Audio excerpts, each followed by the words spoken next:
What's up, hoarders?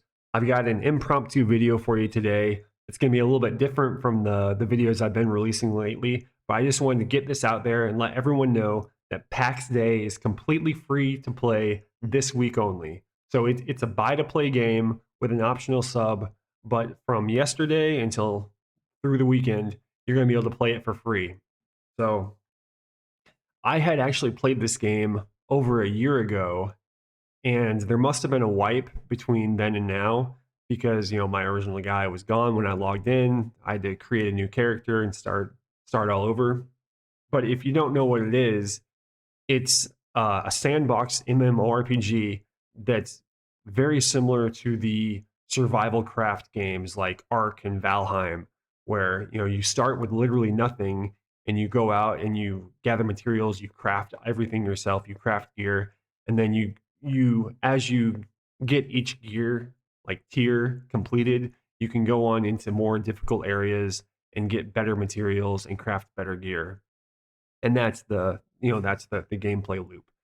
The one of the things about this that's different from those games is this is a full-fledged MMORPG uh, environment. So it's a bigger server, a lot more players on a single server, and there is PvP.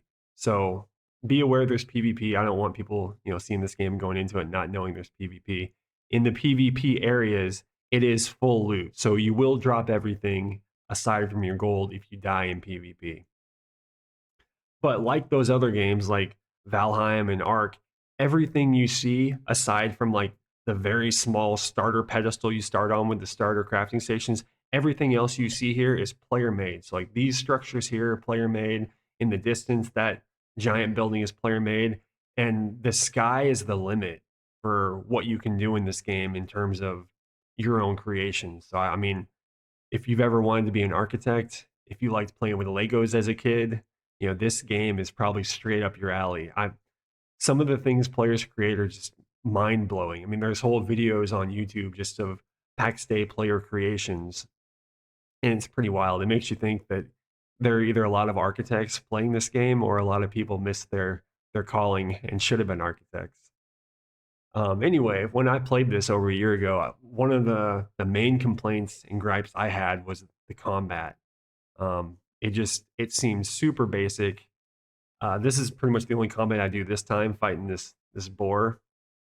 I just wanted to see if it was any different. It seemed faster because if I remember correctly, combat was extremely difficult in the beginning. Like I remember I had to craft up like a full suit of armor and like a real weapon.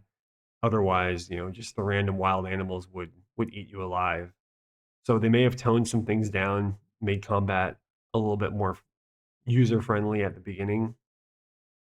Also, I didn't mean to aggro this boar here, so you're going to get to see the death mechanic. I thought I was going to pull it off with my 67 hit points, but I didn't quite make it. So when you die, you just get ported back to your stone. If you're in a PvE area and you die, you don't drop anything. It's only in the specific PvP areas where you'll drop all your gear. And I'm pretty sure the specific PvP areas are probably the areas with all of the best resources. So, pretty standard game mechanic. The best area in the game is where the PvP is, and that's where there's the most risk versus reward. It is a sandbox in the traditional sense, meaning there's no quests, so you pretty much have to create your own content. Whether that's building the base of your dreams, whether it's killing other people in PvP, becoming a trader, becoming that trader as in trading goods, not a trader like betraying your guild.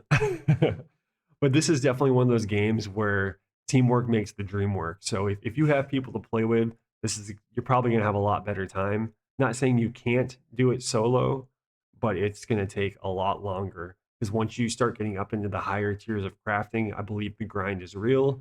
So you're going to want to spread out the different crafting jobs among different players so they can all focus on one specific skill to get really good at and then work together as a team. I was looking at Steam, and if you look on there, you'll see that it does have mixed reviews right now.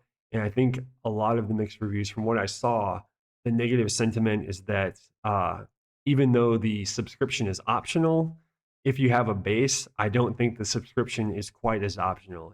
From what I read, it looks like you have to basically have a sub if you want to maintain your base. So just be aware of that. If you don't care about base building, that shouldn't apply to you. You can just join a guild and use their base or something. Or if you do care about base building, maybe you can join a guild and pool your resources, and like, one person pays for the plot of land each month, and the other people just contribute materials and help build.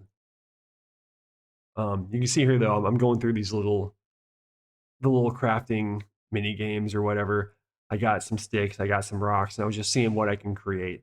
I was hoping I'd be able to create a weapon to see how much better the sword was than the pointy stick, but I couldn't find any of the metal ore. You would think it would be somewhere immediately around this little starter crafting station. Maybe it was the rocks I was chopping, but maybe the ore is kind of like a rare drop or something.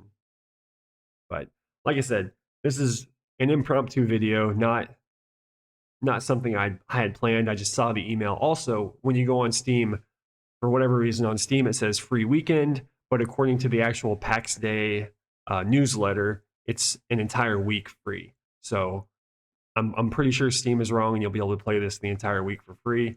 If you played it before, if you plan on playing it, drop a comment in. Let me know if I got something totally wrong. Let me know what you liked about the game. Let me know what you didn't like about the game. Another major change that I noticed when I was looking at the crafting station here is the armor had abilities on it. Now, in the past, the armor also had abilities, but the starter armors definitely did not have abilities. So, right here, when I was looking at the station, the abilities on the armor, one, I think it was the leggings had maybe a heal, and then like the chest armor had uh, stamina regen, or the opposite way around. But basically, there was ways to get your stamina and your health back. Those were definitely not in the game before. So they have made changes to make it a little bit easier for the newer incoming players. So that's a good thing. But that's it. Impromptu video. Just wanted to get this out there as a PSA that you can play Pax Day all week this week for free. So have at it, have fun, drop a comment if you like it. I'll see you guys in the game. Bye.